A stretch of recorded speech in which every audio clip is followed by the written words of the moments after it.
Are we witnessing Martin O'Neill's last time on the touchline? O'Neill set for final farewell at Easter Road, etc, etc. Just a couple of examples of recent episode titles that Martin O'Neill has mugged us off with as he continues to do his thing and continues to win games as interim manager. Myth, we would have got this episode out a lot sooner, but paperwork issues and all that. What are you saying? What am I saying? Well, hello Tino, hello Brido. Oh, you didn't hear Brido, his wee intro. And hello listeners and viewers, because I get around if I don't say hello to people. Have you noticed that? I have noticed it. I've noticed it. Well, it's just been such a nostalgic thing to see Martin O'Neill back in the touchline. But I'm just so glad there's been some substance to it as well. The danger was that he comes back and there's potentially, a few indifferent results. There was a semi-final to play. There was a lot at stake. If that was his last game, or if there's one more game to go, whatever it might be, regardless of the result of that game, he walks out with his head held high and with a very, very rare thing in his record, and that's an away victory in Europe. What better gift to leave us, especially for all those travelling fans that will have the Netherlands on Thursday night. Just a very special, special night. Brido, when the time comes and it looks like it will be on Sunday at home to Hearts, tough game in itself.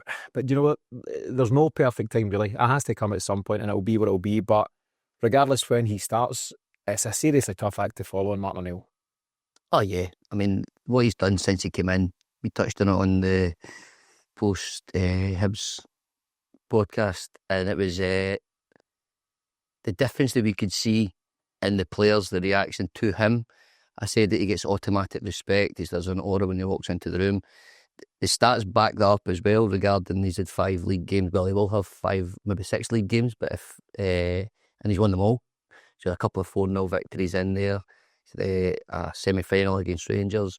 He's had a few poor ones, like St Mirren away, but they still got over the line. Prior to that, the poor game was against Dundee away. We lost. Tynecastle, we lost. We were losing that under Brendan Rodgers, and for O'Neill to come in and it's the way he goes around about it as well and how he talks. He made it really clear. He gives like Sean Maloney the kudos. He gives the guys behind the scenes. He talks himself down, talks the players up, and he talked about players' confidence in that the other day as well. And I think that was a big thing that perhaps we could see under Brendan Rodgers that it just kind of had gone. Does Brendan Rodgers' side beat Feyenoord? Absolutely not. Question. Absolutely. You couldn't see it, could you? Matt, it looks like Martin O'Neill will be in place on Wednesday night against Dundee, but that in itself allows for a fitting send-off at Celtic Park. It was great to win in Feyenoord, it was great to win at Easter Road, but this is a perfect finale, isn't it? Yeah, well, perfect if we win, which I really, really hope that we do, and we should. But I just think the way that everything's played out for his return, he himself had a few good spells away for Celtic after he left, but he had a few indifferent ones as well. So I think as much as anything as it's been good for us, and it has, I think it's been good for him. Yeah. The coach as well, he's probably went in there. I think the most telling thing is the people he surrounded himself with. I think it's a nice balance between him. He's got the charisma and the respect and the record and the game. But somebody like Maloney, who's a very well touted coach, and also somebody like Fotheringham, he's coached in different countries. He's been a manager himself. He's played for Celtic as well. He knows the score. He knows what's required mentally as well as in terms of technical attributes as well. And I just think they've just created a real mix there that you've then so directly translate into the players who had completely checked out, like Maeda, like Yang, even at a degree I would say Hatate and Trustees out in the cold. The likes of Kenny and Callum Osmond. I know it was only a fleeting thing, a fleeting appearance that we got for him, but it just looks to have reinvigorated the whole squad, the entire squad. So it can't really be underestimated just how much of an impact that he's had, and I think he would have got a warm reception any time he came back to Celtic. I know he's been on here and I bought his book, for example, and I know he's been on here when he's been publicising his book, and he could sell out any venue doing a talk, or because Celtic fans just love listening to him and want to hear from him. But talk about securing your legacy. Now that he's come back and done what he's done at a point where we really, really needed him, just The guy is an absolute legend. We spoke last week, Brido, about the fact that Chris Sutton had suggested he could come back and tarnish his legacy. He's enhanced his legacy by winning in Feyenoord and everything he's done so far. But Miff mentioned the fact there, Brido, that he's come in and he's reinvigorated the squad. I think he himself has been reinvigorated, and I think in the short time, 5 weeks tomorrow, I think was his opening press conference on the Tuesday, he himself seems to have almost grown back into the role. He was a wee bit tentative early bells and he was doing a wee bit of the light-hearted stuff, and then obviously a tough result in Midtjylland, but big results against Rangers, and right now he's back at the peak of his powers and he himself looks like he's enjoying it. So let me ask the question, any thoughts on the demands for O'Neill till Christmas, or O'Neill till the cup final, or O'Neill till the end of the season? Where do you think we're at with that? I mean, it's one of them because it's going so well that it would be bringing, if it is nonsense, we don't know if paperwork's ever going to get signed. I'd still have no idea what the hold up is with these things. But that's what Celtic seem to do. They all seem to take longer to do things than most. Whether it's him and he's due to come in, there's got to be some point. And whether that point is in a week's time or another month's time, as Celtic fans, I think we're probably just getting to the stage where I think, like after St Mirren, we got the win, but a lot of people started to turn, not turn completely, but they started to say more negative things. Oh, they need to get the manager in ASAP. Aye. Another result like that, or a performance like that, even that would have happened, and I wouldn't want to see that, and I don't think we'd see it, by the way. But no, I think it was always a short-term thing. I think what's came in, I think the players probably knowing that helped as well. There's been a bit of, you're talking about maybe some players that checked out. Some players did. I think Maeda definitely had checked out. Some players probably haven't checked out, but they're just like so low in confidence. You know, that it appears to us that they've checked out. Guys never got a chance. So Osmond and obviously Kenny, if my views on him are still fairly restrictive. But guys like Engels coming in and he's now to be starting games. We're starting to see better. Still not the finished article by any stretch, but he's bringing, and what he's done, he's brought these players on. So to answer the question, though, I'd say no. I'd probably want to get the manager in, even although that would be a third manager before New Year. You know, yeah. I mean, the nostalgic thing and the romantic thing is give it to O'Neill. At least let him lead the team out for the cup final. You can't. If you think Wilfried Nancy's your guy, you need to give him it in its entirety, and you can't say you need to take this fella with you, or O'Neill will lead the team out, but you'll take the team, or O'Neill will support you from the back. None of that can happen.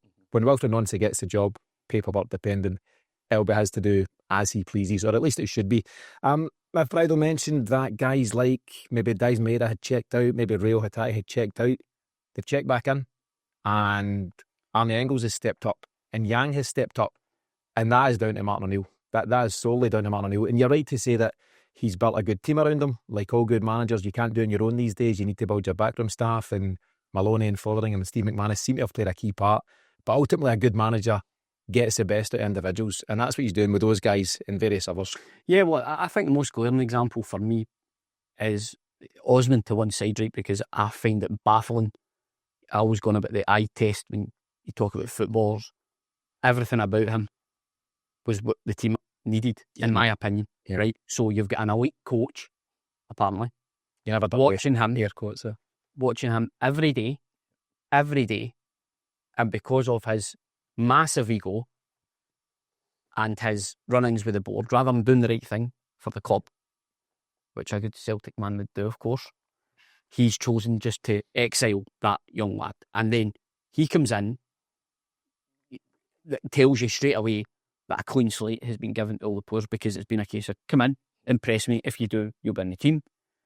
But Austin Trusty's the most obvious one for me, because when you think back to the backbone of O'Neill's first successful Celtic team, Mjällby, Balder, Volham, even going to get the likes of Vega and Varga, big, strong centre-halves playing the game simply in the way that a centre-half should.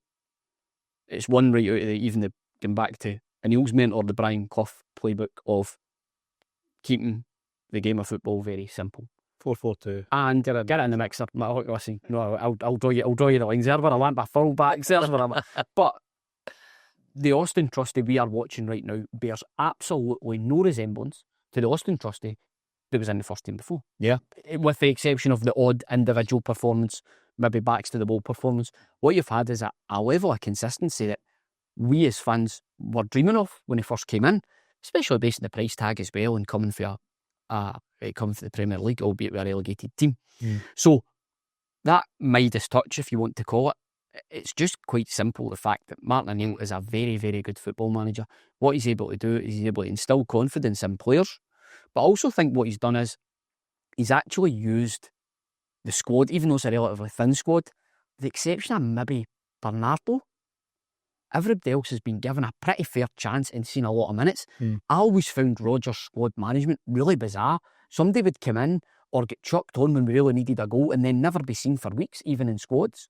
So I just think he's probably created harmony in the squad by the way he's utilised them. And I think that's a great thing. Jermaine Simpson-Puzet's on the phone. He wants to. Well, he's a rugby on, isn't he? He's on. Tino ended up getting put. They didn't get put it right back. He got one game against Kilmarnock before the international break, and he's gone. But you're absolutely right, and he's definitely getting the most. Me and Brido done the post match yesterday after Hibs, and I spoke about the fact that I think he's actually working with quite a tight group of around about 14, 15, and it's the guys he feels right now for his interim spell that he can trust. Unfortunately, Michelangelo Balakousa's not in that group, and Johnny Kenny's not in that group, and that's just the calls they've made now that they've had 4 or 5 weeks with those players, and that's just the way it'll be. And he did speak last week about the fact that a new guy will come in and he'll do his own things, and some of those players, he name-checked Balakousa, some of those players will go and excel, but there's no doubt, Brido, he's brought the feel-good back, and it's one thing doing it domestically, and he's absolutely nailed it. He's won every game domestically, but then to go and do what he done against Feyenoord on Thursday night, rolling back the years, nostalgia everywhere, and I don't think there's anyone who could have come into Celtic at that time and done what Martin O'Neill has now done. No, and the folk who brought him in deserve credit for that. I mean, they have to. Promote the board, Brido says. But I think the people who put them in, they have to get some form of credit, because that's, somebody put them in the position, and then they've then carried that forward. Like Miff, I like the idea of he's put players in, players who are probably, even like saying out of favour, they've never done anything to be out of favour, just never given a chance. And when we weren't playing well, like see my brother for example, he'd make 11 changes to games, and that they need to know. Absolutely, they need to know. He'd have sent a solid player right back, and if he's watching, he knows who he is. But it's like, all these players that showed. The first thing he'd done was he took Donovan and Dane Murray out the equation because of the pressure. Took him out the firing line. Then he brought them back in, and then he played fantastic the other night. And then there's people, some referees saying he should have got sent off in that the weekend. That's a yellow card. But it's like he's bringing players back in when the timing is right for him to bring them in. Yeah. Rodgers was waxing lyrical about Donovan. He played the European game, and then he brought Ralston back in. The next again game, and none of us could work it out. Why? See just that example. Donovan had played something like 4 away games in the bounce. He'd been to Ibrox, he'd gone to Red Star Belgrade, he'd been in Cairo Almaty and somewhere else, and amongst some sketchy results, he'd done himself no harm at all. And then it was our first game back at Celtic Park in a month, and I thought, great, what an opportunity. Family will be there, his pals, whatever. Drop for the next 2-3 games without a minute, and I thought it was bizarre man management. But that's the type of man management we're talking about with Martin O'Neill. I don't think things like that escape the likes of his era. It's like they know how players will respond. It's like they're tapping into whatever it is that makes the player tick, if you like, or makes them go an extra, 10, 15 yards, whatever it takes. That's what he's done. And Trusty's a perfectly good example. When you get somebody who says, by the way, I know that guy didn't fancy you, but you're my man now, and you're in until you mess it up. I mean, you're absolutely flying. And when you're playing again, that then adds to what we were saying about players playing with more confidence. He's probably then said to them, relax, you're in. Yeah. And then he'll make smaller changes here and there. He takes Negren out because he probably wasn't producing enough.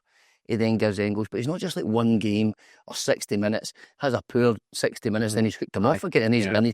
Players need time, I think, to find their way again, and they need to learn and make mistakes and then recover to then build the confidence. And just on that, I think you need to give a big shout out to the attitude of McCowan as well, because he's been drafted in, he's playing a relatively unfamiliar position. I think he played there early in his career, but he would see himself more as a central midfielder. He has come in and absolutely done a great job for the team and produced bits of quality when we've needed it as well. So I wasn't necessarily convinced as on McCowan for the point of view he's starting in central midfield. I thought it was a really good impact sub to bring on, but I would, he would probably go and start for any other in the SPL.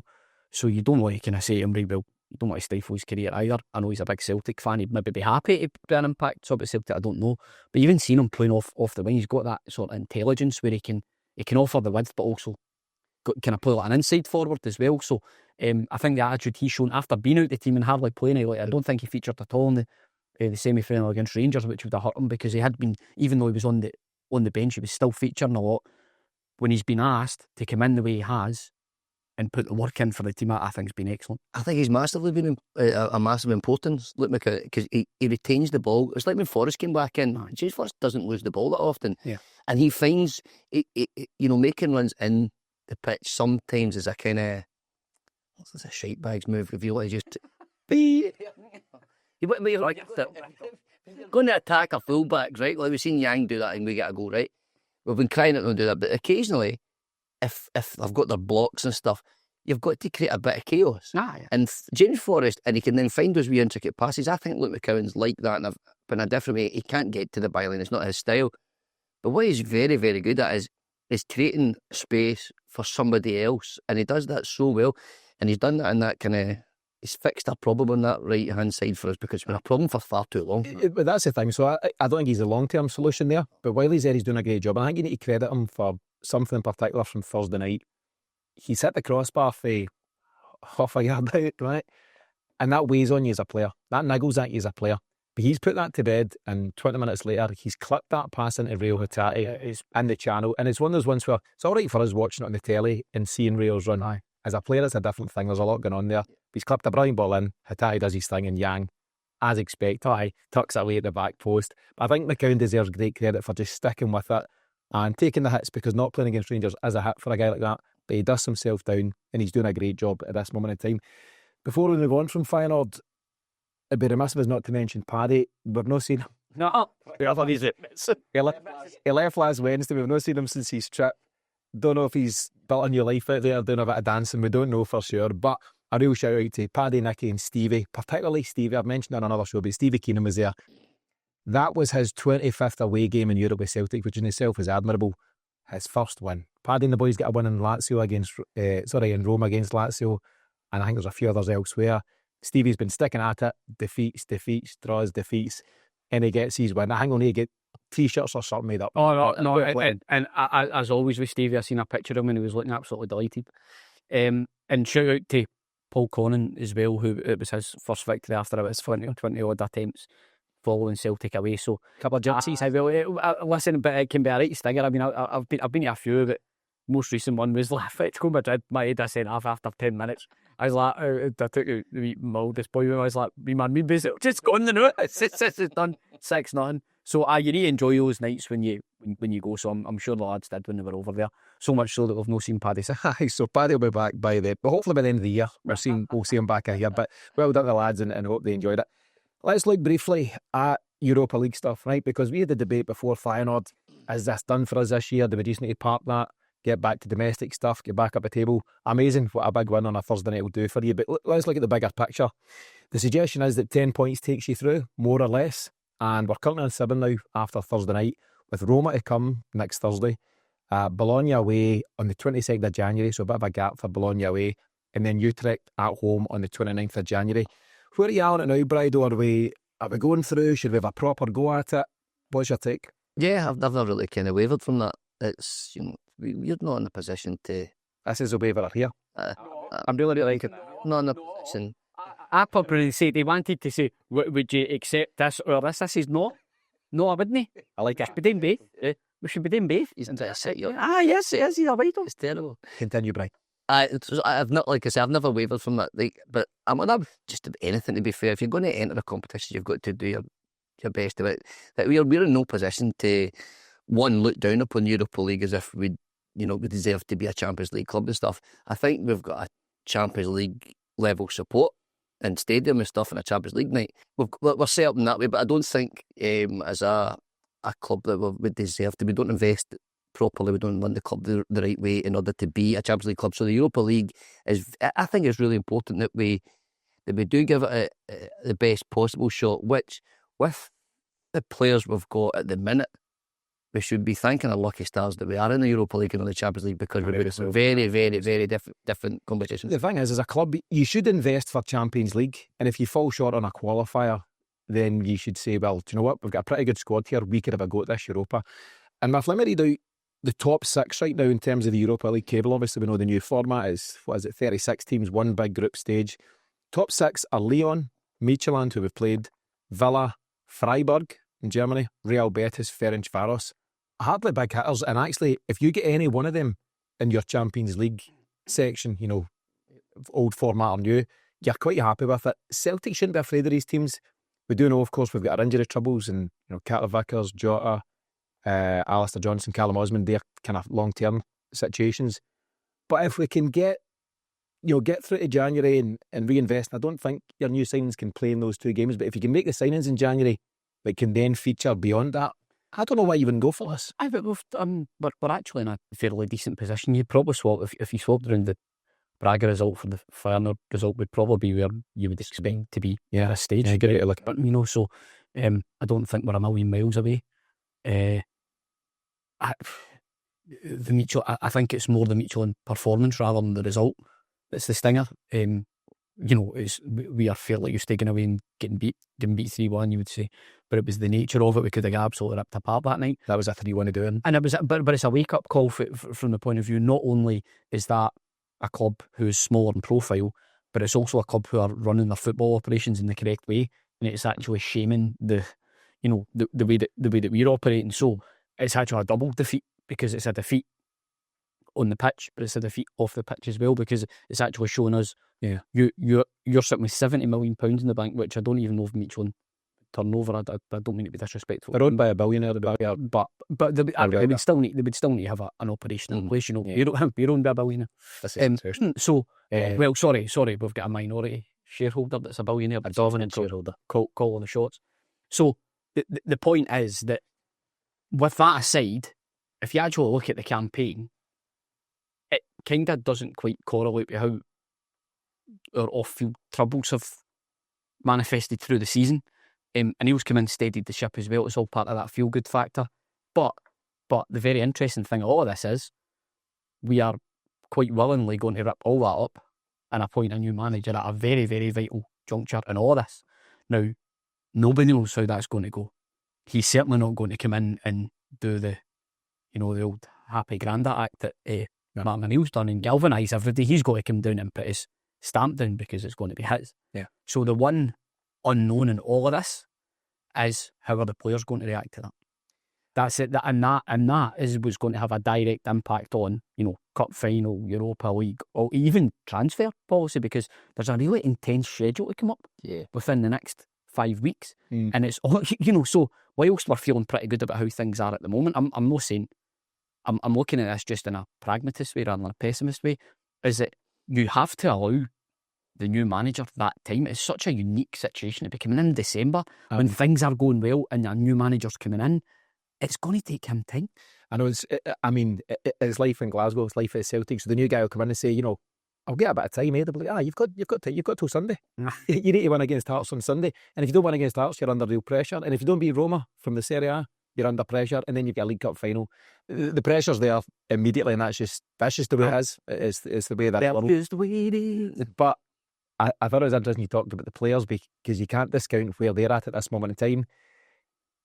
What players say in interviews and press conferences, they're so trained, so media savvy, it's probably most of the time not worth a bean. It's very different behind the scenes. And there's no doubt they weren't enjoying things. It's hindsight now, but no doubt they weren't enjoying things under Brendan Rodgers, and it was such a disconnect with it in the camp. And then you get Callum McGregor now buzzing, him and Liam Scales having a wee laugh yesterday. But what I thought was really good to see actually was when the players were leaving the park against Hibs, get down the wee kind of tight tunnel they've got at Easter Road, Sean Maloney and Mark Fotheringham were at the top of the tunnel, high-fiving and hugging everybody, and there was smiles all around, and there was just a very genuine and natural feel-good about the place, Brido.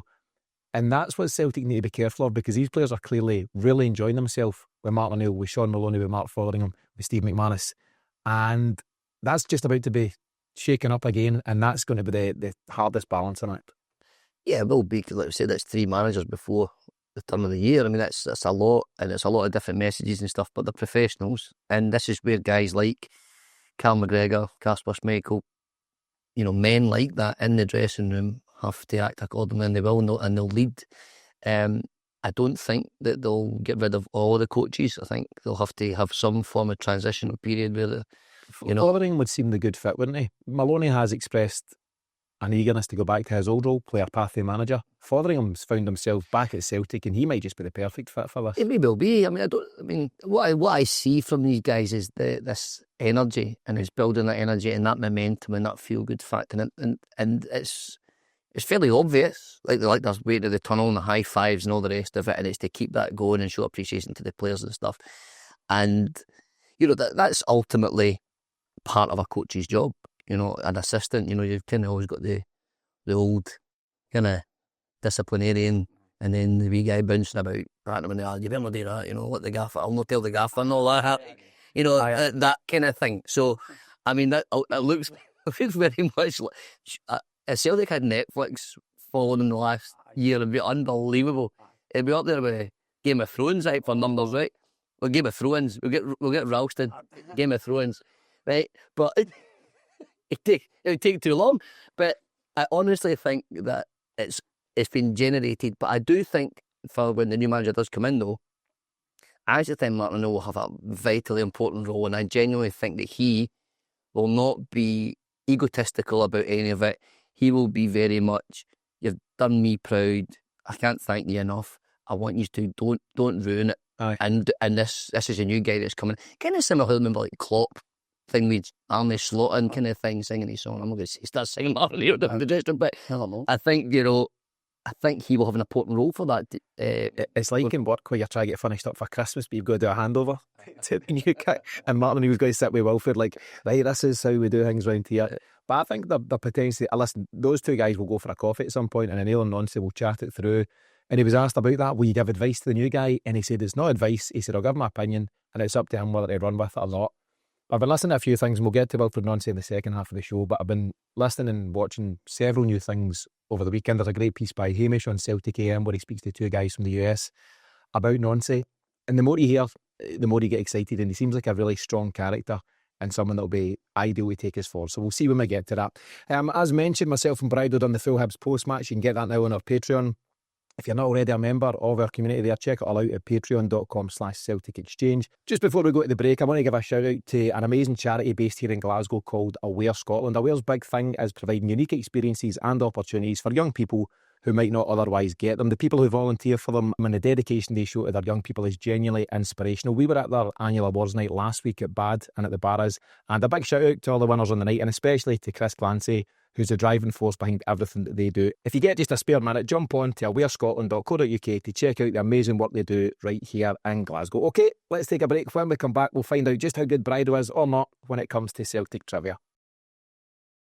Welcome back. This week we're back with 5 in a row as we test our listeners as well as the boys here on their Celtic knowledge. If you think you know the answers to all 5 questions I'm about to read out, then email me on tino@thecelticexchange.com. The first 5 to do so with the correct answers will win a 3-month membership on our Patreon channel. Bridal, are you ready? This is your first time in a hot seat. It is for the quizzes. Okay. How's your confidence? My memory's terrible, but I will give it a go. We'll find out in 5 questions. Live out in the price. Okay, question number 1. Following 18 goals scored in the 7 games since Martin O'Neill stepped in, who is now Celtic's top goal scorer? So who is Celtic's top goal scorer? We've scored 18 times in Martin O'Neill's 7 games.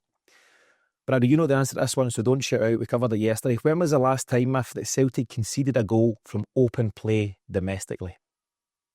A pretty good run domestically under O'Neill. When did we last concede in open play? A couple of penalties in there, including at Hibs. Question number 3. Which player got his first start in European football in Thursday night's 3-1 win over Feyenoord? First start. First start in European football for any club.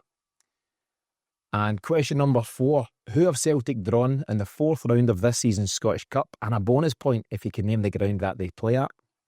So the draw was made last night. Who have we drawn in the 4th round of the Scottish Cup? And finally, there's been a bit of a clamour in recent times for Vuljani Sinisalo to replace Kasper Schmeichel as Celtic's number 1. Not for me. I guess unfair. I think Kasper's been big for us and he was big yesterday. Yeah, but You like these ones, Miff? What shirt number does the Finnish stopper wear for Celtic? I left it to the last. He normally gets the squad number at the first. Puljami Sinisalo, but I do. What shirt number? Oh, man. I'll leave that with you lads for now. And as always, we'll reveal the answers in next week's show. Remember, email me your answers on tino@thecelticexchange.com if you think you've got all 5. And if you haven't done so already, check out our Patreon membership at patreon.com/Celtic Exchange. We've got to presume and hope that Wilfried Nancy will be announced at some point in the coming days, paperwork depending, all of that kind of stuff. And if so, it's a real baptism of fire with these open 3 fixtures that he faces. Season defining, maybe. I'll get your take on that. But on Sunday coming, 7th December, we've got Hearts in the League. On the Thursday, 12th of December, Roma, Europa League. Sunday, 14th of December, St Mirren in the League Cup final. It's as tough as it gets, Smith, in different ways. Aye, I mean, it just seems actually quite mental that when you think about it, from a logical point of view, that you would appoint a new manager at that stage. But here we are. It's just been this season. It's been absolutely mental. But I suppose in some ways, I had a feeling it would be quite a disrupted season, just because when the way that it works, when you know a manager's on their way out the door, it just doesn't really work in Scotland. I don't know why. It's a mentality thing. I've said that before. I expected a form of backlash, but maybe not quite as spectacular, or the wheels to come off the way they did, just through the club as a whole. And it's been played out in full public glare. There's not been a lot of PR management with any of it, other than to try and kind of put a bit of heat on individuals or fan groups or anything like that. So it's been quite a tumultuous period. But in saying that, here we are. You know, Hearts' early season forms subsided. They've found, you know, that sort of grind, a bit of a struggle. Rangers, who you would have expected to be up there pushing alongside us, they've not had their troubles to seek either. And maybe, just maybe, actually what's going to happen here is that we've picked the perfect time to do it. We've allowed Martin Neil to come in and create that crest of a wave that we're riding on, and Nancy can come in and pick that up and run with it. The only caveat to that, as I mentioned earlier, is you mentioned him, Tino, you described him as a strong character. That can go one of 2 ways. You know, if he's wanting to come down and not necessarily undo all the good work that Martin Neil's done, but if he wants to come down and put his stamp down, you know, there might be a senior player that's going to suffer as a result of that. We've seen that in many different Guy McGregor, Aaron Bannon. Aye, right. Yeah, you know, hand over to Tony.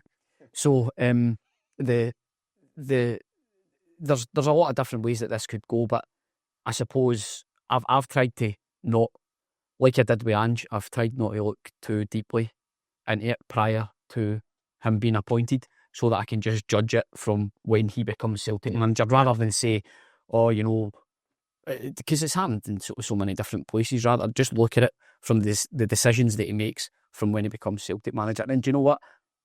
There's a bit of trepidation in there, but there's a lot of excitement. I think there is a lot of excitement, and Brad, he comes in this really bizarre, unique situation that we've discussed there, because the norm for any new guy coming in, usually it's because the team have been faltering, poor results, blah, blah, blah, the last guy gets sacked. So you're picking up from a good starting point, the only way is up type thing. This is the opposite of that. We are flying, and folks of all ages and generations are loving it under Martin O'Neill. You know, the older crew and guys like us were getting all misty-eyed about it. The young team are realising exactly what their dad was talking about all these years ago when they mentioned Martin O'Neill. Your kids will be all over, I'm sure. New hero for them. So Nancy's just got this real tricky position to pick up on, as discussed, but it's unique circumstances for him, and this is where his strength of character will really come into play. His own press conference is going to be fascinating for me. Yeah, I mean, I'm similar to you, Miff, to be honest. There's folk who talk about style and tactics and all the rest of it. I kind of flirt around the edges of it and kind of like have a wee look at it, and I don't proclaim to then know about them. There's so many folk that they'll read a couple of articles now before they know what they're experts on the MLS or whatever. Yeah, it is a unique set of circumstances, but would it have been better if he came in, you know, if John Kennedy had the job for 2 weeks and then he came in after that? The answer would probably be no. What's happened has made the best of a bad situation, I think. That's it. And then he comes in, and like every manager, he's going to have to find his way. And hopefully that is by still winning. And at Celtic, that's what we demand. Yeah. So you mentioned John Kennedy there. Obviously, he's moved on, and good luck to John Kennedy. Whatever he does, really just done a brilliant job for Celtic, generally speaking. But how important is it, you think, that he will have a Celtic-minded coach, if we're using that term, alongside him? Knows the city. Knows the city, indeed. Because I think actually Martin O'Neill had to take a wee bit of time to get up to speed again with this group of players, and Sean Maloney's been invaluable for that, because he's been spending time at Lennoxtown, he's close to the players, and he knew exactly the lie of the land. And likewise, from what he's done in the last 4 or 5 weeks, Maloney and Fotheringham absolutely now know what it's all about, who they can trust, who's not quite ready, who will go the extra mile for you, or just all those finer detail things that you need. Because Nancy will come in with his ideas, his principles, his system, his style of play.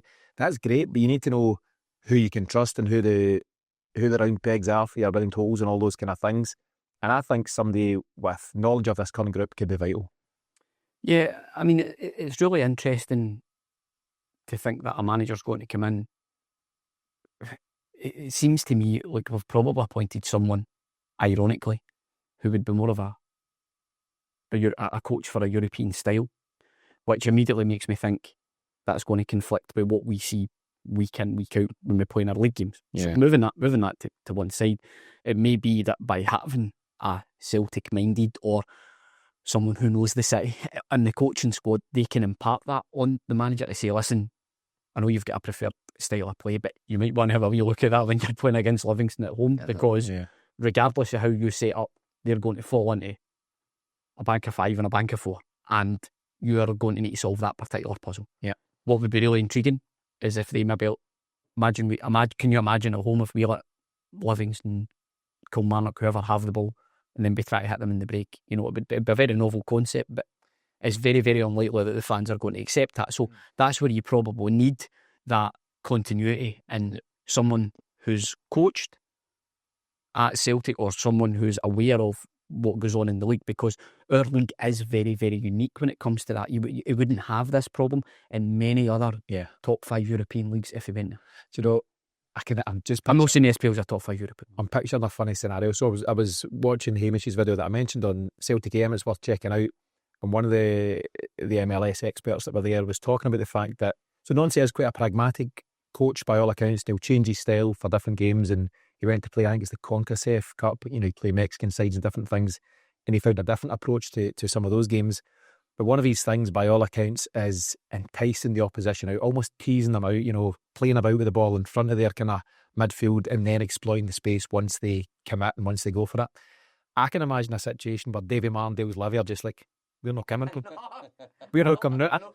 Can you just keep on this? Think there was the games where the draw suits both teams to go.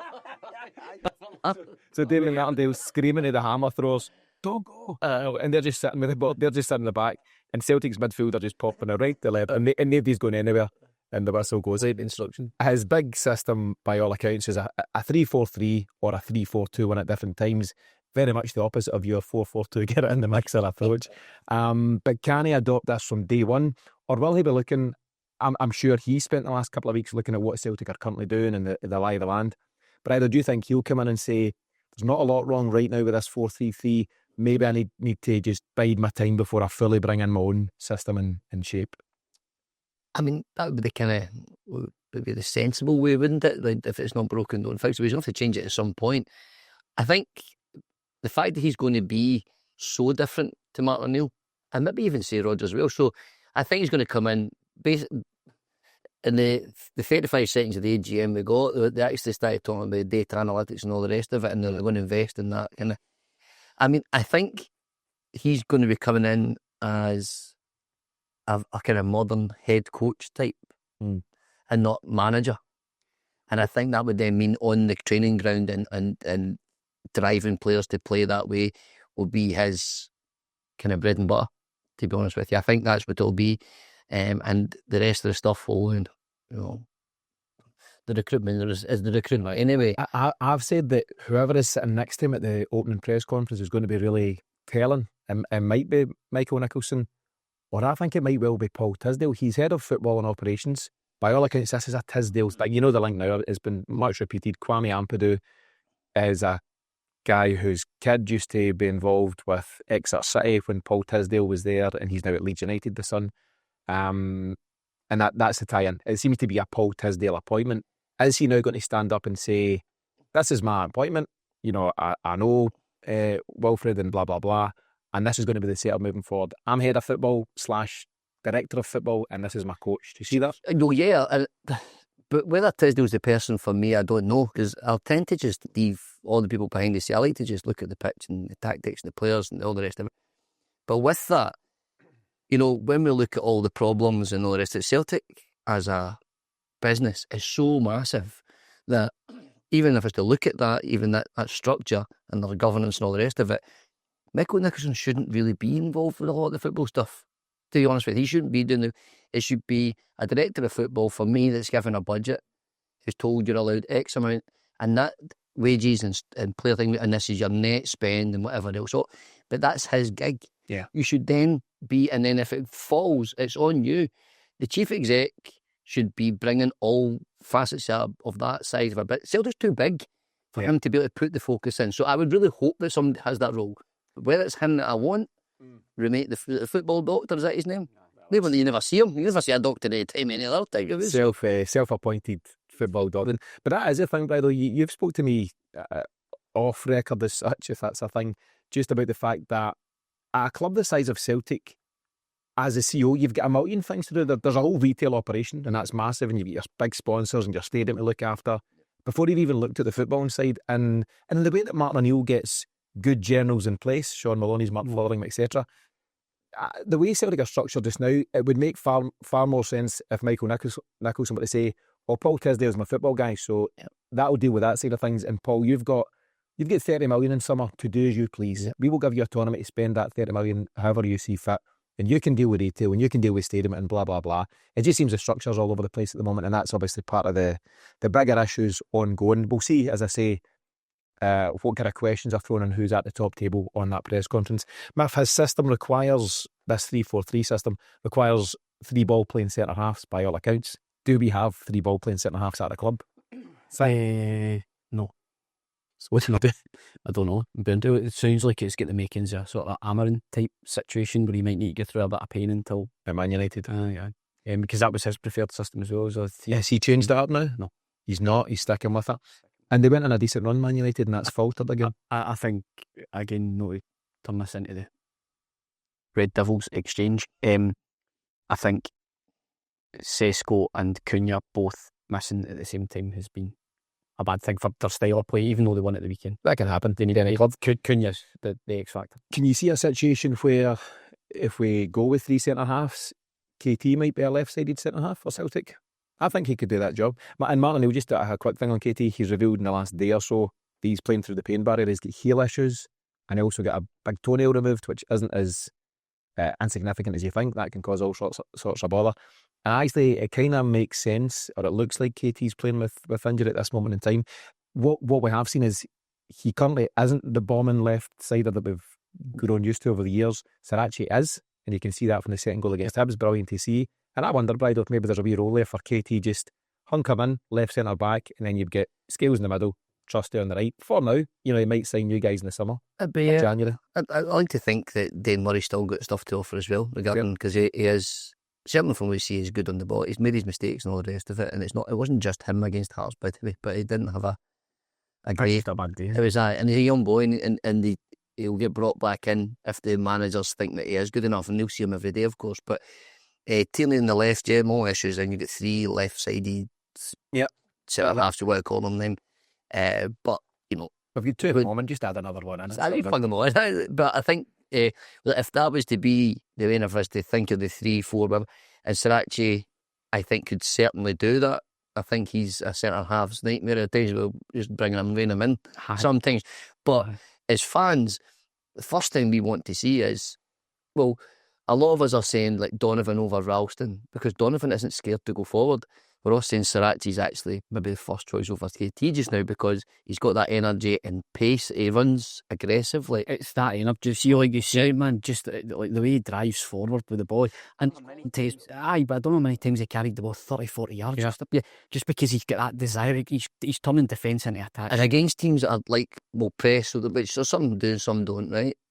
But when we've seen against Rangers tried to press us at the latter part of the first half in the semi-final, you've then got Hibs at the weekend there. As soon as we got out of that press, his energy and pace to to get forward is so important, really.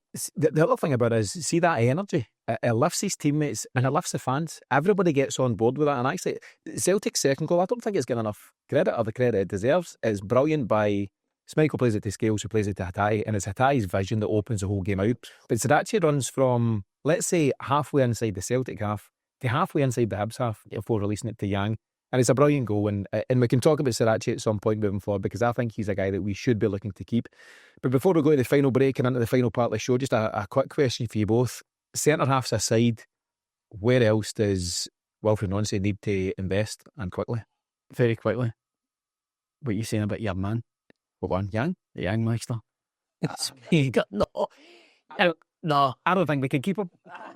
I'm going to be a clamour. He's around Europe. Listen, I think we keep going to tight. So I'm on record for a long time as saying, my whole line, and Stevie Keenan liked to dig me up on it.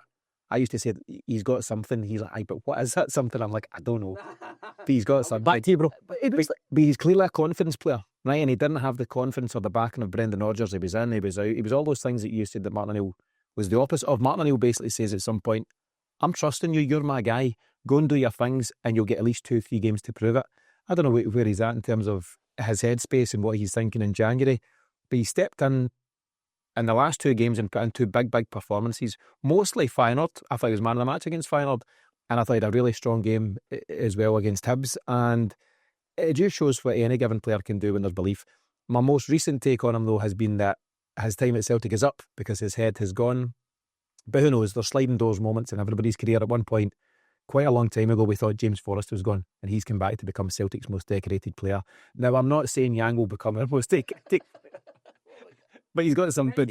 He's got something. Put that for Stevie Keenan.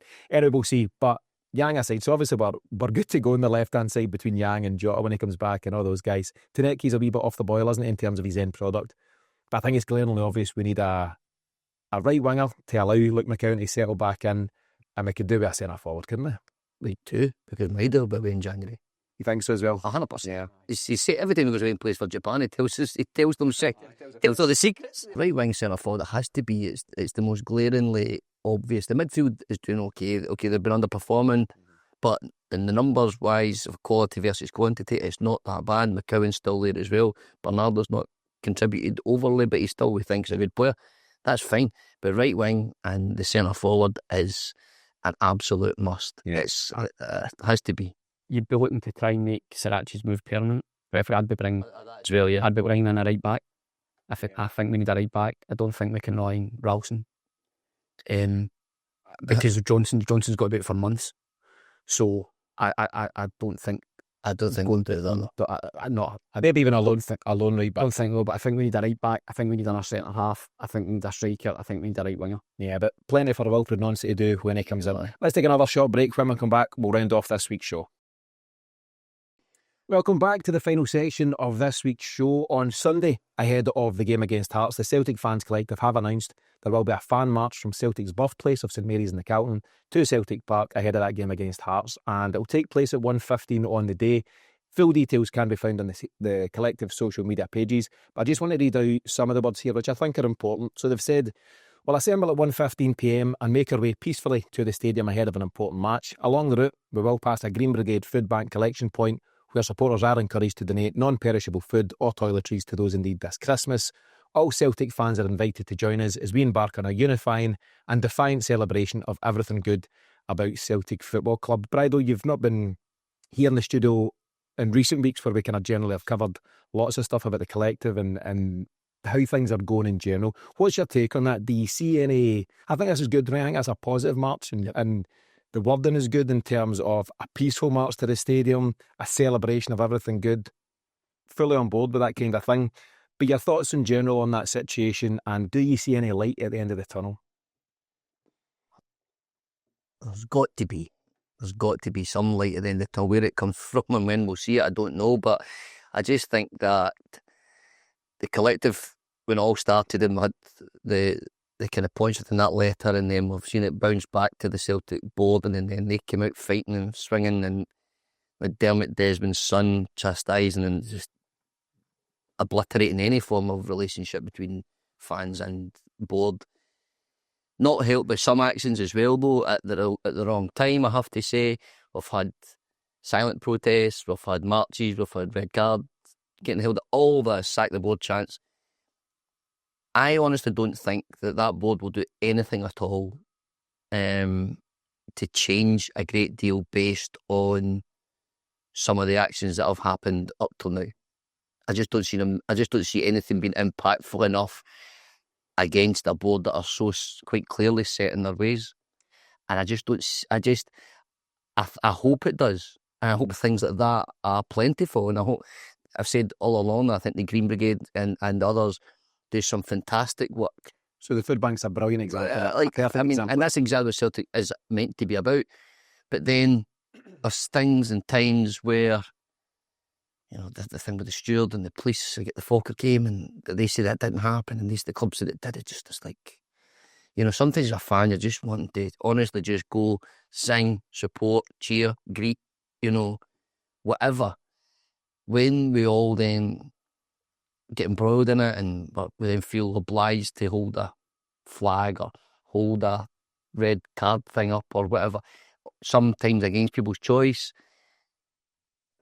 I just think this is horrible, to be honest with you, and I just don't like it. I'm not a fan of politics in general, and it is very political in regards to the people at the club, the fan, who's now the voice, who's the leading voice for the collective.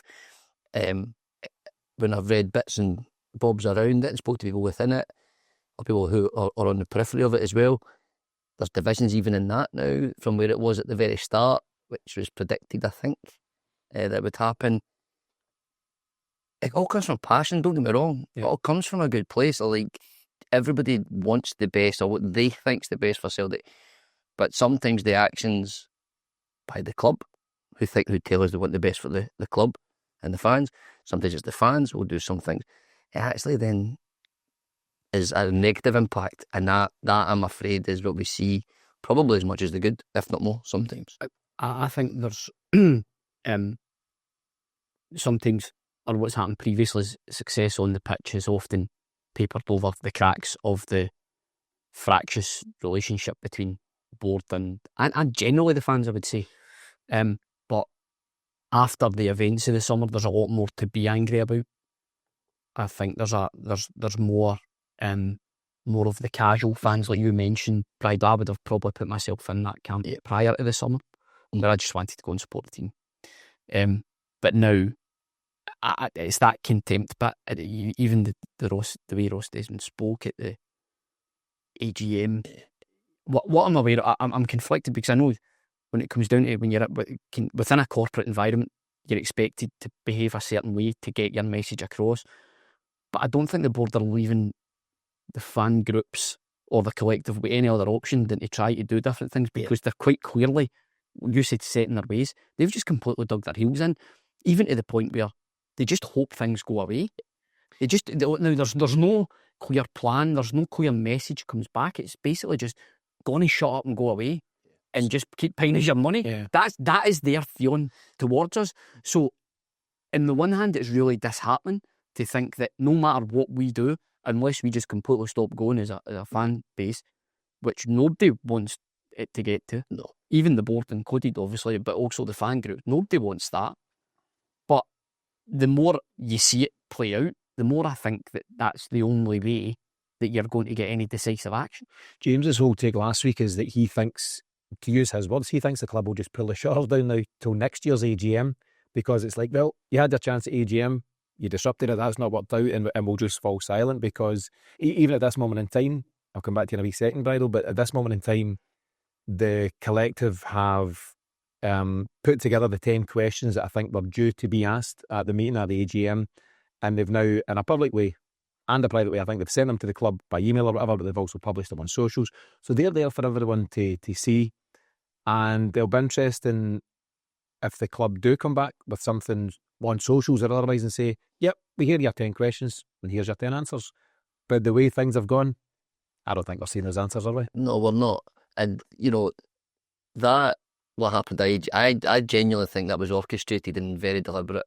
And this is from somebody who From the club point From of the view. club. Right. Yeah, I honestly do. I honestly do that. And the governance is all over the place. They shouldn't have a shareholder should not be making statements like that about when the manager left. If the shareholder himself wants to make a statement like that, he should be there himself in person, but he doesn't. So it's adding to the whole absentee landlord type thing, all that kind of stuff. It's just a horrible picture. That's the point I was trying to make, I suppose, was that's the horrible part. And I feel the same as Miff does about how they're treating the Celtic fans as if you don't know, Aye. we know better. It's a horrible patronising way to run any business at all, by the way, let alone a club that's built upon the money and the loyalty, sometimes blind loyalty of Celtic Football Club fans. So I totally commend people who are going out and making their protests and going in the marches and joining. And if I thought in my heart of hearts that more things like this were going on and they weren't going to make a difference, then I would. I genuinely would. But I genuinely think it's futile, not because the people who want to do the protests and stuff, but I think it's futile because of who you're trying to deal with. They are never going to change. And that AGM, for me, was one of the worst things in Celtic's probable history, to be honest with you. It was the way that they said they were better than us.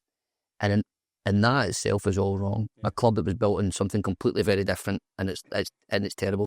You're right to say the AGM was essentially a new low, Miff. And think like Celtic and fans, probably for all our lifetimes, we're all in our 40s, some more in their 40s than others, but whatever. Okay. But there's always been this kind of tetchy relationship between the club and fans, and sometimes it's been better and worse. That's just the way it's gone.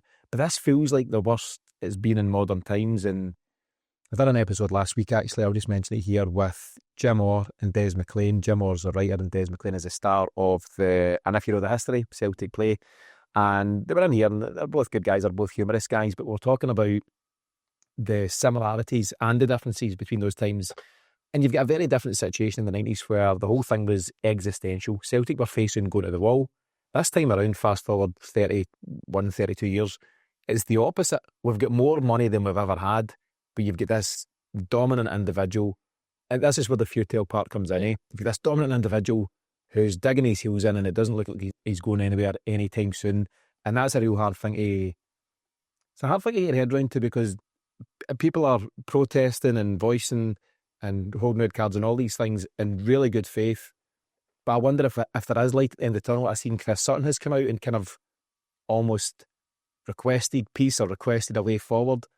But I think we need more people in those positions to do so. But ultimately, Miff, and we'll finish on this note, if nothing changes, nothing changes. So if Celtic don't make changes of their own, then none of the protest, none of the noise will matter. Celtic can, if they want to, just hunker down and strap themselves in for more of this in the hope that it'll go away. And maybe a Wilfried Nancy having brilliant results will make it go away, and maybe not. But where does he give us some words of encouragement to close it out? I don't see it going away. But do I see an upping of a protest to the level where a boycott would be enacted? I don't think so, because of that's almost like the real last chance thing, isn't it? So would a truce or an impasse break out? Probably, just because of the intensity of the footballing schedule. But what I would say is, I think the kind of bubbling resentment, this is the danger by appointing the manager in December. It's not going to take much for this all to kind of veer off. He's got a short thread, hasn't he? It's not Wilfried Nancy's fault. It's nothing to do with it. It's nothing to do. And normally he would be coming in start of the season, he'd be saying, right, we'll just judge the first 10 games. And this, it's a pressurised job as it is. Yeah. But to come in under these circumstances, with the backdrop being, I really hope to God it doesn't happen. But if it loses his first 2 games straight away, can you imagine what that rhetoric's going to be like? Not necessarily against him, but with those fans, that will be a direct sight into how the club has been run, and why we've ended up needing to do this, because of how the entire situation was managed to this point, and how egos in the boardroom and all through the management of Celtic have clashed here and left us needing to make changes in early December. because of the situation that we found ourselves in. That gross mismanagement of the football and operations is the thing that everyone's going to come back to. Now, if Nancy comes in, does well, it will go on the back burner, but it won't go away. This is not going away. It's almost the main problem is the person at the top. It's Dermot Desmond is the problem. Michael Nicholson's job, and he's by far from perfect, by the way, because of stuff the way it's, but the reintroduction of Peter Law, his old boss, all of a sudden is back in the building. That makes it difficult. He's then got statements getting put out that he's then has no clue about, I'd imagine. I don't think he's got a clue, but there's no way that would happen. Alongside other things going on. And then, plus, like I said, he's then involved in football matters and stuff, and he shouldn't be. So, as much as he can do better and the club can be run and communicated better, which would be his remit, there's an inferno being set off, and he's given a bucket of water to try and put it out at times. Yeah. So, as much as he needs to, that role needs to be looked at and all the rest of it, it will not go away because, and also because of not just the actions as well, the words, how they've been communicating. They said they're bad at communication. Any communication they have had, I mean, it's just abysmal, absolutely abysmal to treat people who have business. There's some folks who are saying, "Oh, you've been crying out for communication. Now you're getting it." Just putting out a statement or saying some words doesn't equate good communication. Good communication is saying the right things to your people, your fan base, your customers, if you want to use that term. And this is where the disconnect is. It's not just a case of we'll release a couple of statements and we'll say some words at an AGM and that's us good communicators again. It's all about what you say and how you say it. And as you rightly say, if it's a real powder keg situation that Wilfried Nancy walks into, and through no fault of his own, every single mistake will be jumped upon. And certain fans will say, this board have appointed this guy, it was always going to be risky, and he will get less time than potentially any Celtic manager ever. And ultimately what he's going to need more than anything else, like I said at the start of the season, when we were left with the squad that we were left with, they're going to need support. What they don't need is Barrett. And it's going to be the exact same for the manager. The new manager's going to come in, and I'm pretty sure the vast majority of Celtic fans will get behind to day one. But even with somebody like Ange, it took a while. It took results, it took performances before people really got on board. The Ange train, as I like to call it. I had my ticket bought, I had an advance ticket, but the problem you've got here is it's such a unique situation because of the timing and because of the fact that Martin O'Neill's done so well. Right. So there's so many strange caveats to this here. And then you just throw in the whole board situation. I mean, what benefit is it to the board? They need results. They need to pick the right man because they need as much heat off them for as long as possible. We want to win the league. We want to qualify for Europe. We want to get a run in the Europa. We want all these things. We need Nancy to come in and hit the ground running. So actually, both the board and the fans are in the same sort of position. Bizarre. But what comes at the end of this has got to be, in January is going to be very, very telling. Yeah. What do we do in January? And this is where, when you talk about light at the end of the tunnel, this is where the start of a repair in the relationship could come. Because if we take decisive action and we identify weak elements in the squad, not a hard thing to do because we've just sat here and done it, we look to try and rectify them to support the new manager. That's a start. I'm not saying that means all is forgiven. Yeah. It's a start. It's got to start somewhere. Can we then make the changes at board level? And some people will not be happy until Desmond's gone. And it's as simple as that. He's not going anywhere. But there's the other way of looking at it too. Even though they'll never come out and admit they're taking the steps as a direct action as to the fans' response, there is that possibility that we might end up getting somewhere close to where we would like to be, but just with Desmond still in situ, but with that structure and that operations modernised, somebody brought in who's clearly responsible for, director of football operations, who's then communicating with the fans as to what the goals are, telling us how we're operating the transfer model as a mixture of analytics. It's got to be a reinvestment model, all these different types of things. Players will get moved on every 2.5, 3 years because that's when we'll cash in their resale value, etc, etc, etc. A clear definition of that and all those things. With Wilfried Nancy there is in the head coach, but all those things stay in place above him. If he moves on, we plug in another head coach. I think if the majority of fans started seeing something progressive like that, That's the elite. that's where we would seek to get to. And I'm going to come back to something James says. Words are fine to a point, but talk is cheap, and it's your actions that people can judge you on fairly or otherwise. Just also the other thing to bear in mind there, it just, you know, they may feel that they're sitting there talking to supporters like we were all sitting in Celtic Park or whatever. That was shareholders, investors in that business that sat in that room, and they spoke to them like a piece of shit. They've conducted themselves in such a terrible way, especially for that level of governance. The same way as folk shouting them on in the room. Like that didn't get anywhere. I mean, you could. So both are They've made major faults. Massively, but you know, is it the chicken and egg? Who's to blame and who's the aggressor and who's the victim? I just don't see it. I just see it that it's loud noise, and it's like eventually that's got to quieten down. Who, with a sensible head, can see both sides, can actually be a voice that they'll actually listen to, and that's the problem, I think. Yeah, but as mentioned, we hope somewhere, and Miff's kind of lean towards some of the possibilities. We hope that somewhere there is light at the end of the tunnel, because it has been a grim time. Nobody enjoys it. There's people who are at the coal face of this, putting in some serious work, some serious hours, but nobody can enjoy this. This isn't what anybody get into Celtic for, and hopefully we can find solutions, whatever they might be down the track. I don't think, like I said, I think you can start to repair that by taking decisive action. And but obviously, appoint a manager to start, so you need to say that they've went out, they've identified their man, there may be links there with Tisdale, whatever it is.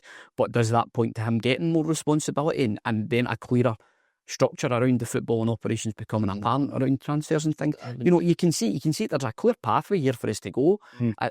You only look at the news coming there that Rocco is now worth £20 million, and they've let him, you know, walk out the door. You can see the things here where you're going, right, well, we saw what's happened when some guys have got a chance more recently. Is there something we can do there? We're letting money walk out the door, whether it be Doak, whether it be Vata. You know, there's wee things that we can just join the dots together and just make the club. And that role, that's the one who should be accountable for it. That's what I mean. Yeah, that's like your football the football guy, and then he's given the remit, and then he reports back. Yeah, but as always, time will tell, and we're going to see what comes in the days, the weeks, the months ahead, absolutely. But just to reaffirm the march being organised by Celtic Fans Collective, it leads from St Mary's in Calton, 1:15 on Sunday. Check out the socials for details of that. But it sounds like a real positive thing, and we'll see what comes of that. As mentioned, a couple of special episodes last week. That one with Jim Orr and Des McLean about, and if you know the history, that play comes back next year. And also on Friday, I recorded a really enjoyable episode with Paul Murphy over in Belfast. Paul's a man who's taken Celtic YouTube by storm. I don't know if you lads have checked out his channel just yet. Another one from Paul. A real kind of quirky and different take on Celtic. Well worth checking out. Good fun, and you can check both those episodes out right now on our Patreon channel. But I know it's been a busy one. You've come back when it's all kicking off. Your final comments for the week? I think it's been a really good week, both for things that Celtic have done, but also the failings of the people we're up against, which is obviously Rangers and Hearts. I think that's taken the heat off us a wee bit, obviously. You know, so I think as that 1 week goes, it's great. Martin O'Neill, obviously, feel great for him for the results that he's got, and you know, if he's got 1 or 2 games left, then so be it. But the next week, this one's finished. We're now looking at the next one, and it's obviously going to be one with a bit of excitement as to, will the paperwork get done, and will we have a new manager? And then if that's the case, like you said, hear him speaking about Celtic for the first time, hearing what his thoughts are when there's questions put to him. Hopefully that's for you'll maybe have that on Monday's show next week, but fingers crossed that it happens eventually and they get it sorted. But I think it's been a really good week for Celtic in a terrible kind of season-ish. I like the fact that Martin O'Neill suggested that it was him that was hiding the paperwork. He was the one causing the delay. But Muffin Brido says, on the park at least, a good week for Celtic. 3 wins on the bounce, 3 wins on the road. Your final comments for the week? Oh, and you just need to remind yourself that's why you do it. You know, you're in it for those wee weekends where rivals drop points, you've got 3 points in the bag, you know, and you're looking forward to the next game. I can recall back in 2021, would that have been, we were sitting here talking for 8 weeks about Eddie Howe and he never turned up, so I'm hoping we don't have another one. I'm looking forward to the clarification coming for that. But like you say, a great 3 points. I think it was 1-1 in 9 Easter Road that they'd put up. 1-1 in 9 after European games, that random fixtures computer that gives you away to Hibs after European games. So that just makes, in context, and he'll come at the end of his tenure, players still emptying out on the park from giving him 100%. He's still producing magic results, even in his way out the door. You can't beat a bit of nostalgia. I love it. Absolutely love it. And I've loved singing his song and everything. I love the man. Like, I'm getting all teary. Oh, no. So that's all on this latest episode of Celtic Exchange Weekly. Thanks to Myth and Bridal, and thanks to you for supporting Celtic Exchange. Remember to check out patreon.com/Celtic Exchange for exclusive access to all of our extra content. And we'll have more coming up there this week with pre and post match shows ahead of the Dundee game on Wednesday and Hearts on Sunday. But until then, have a brilliant week. We'll see you back soon for the next one.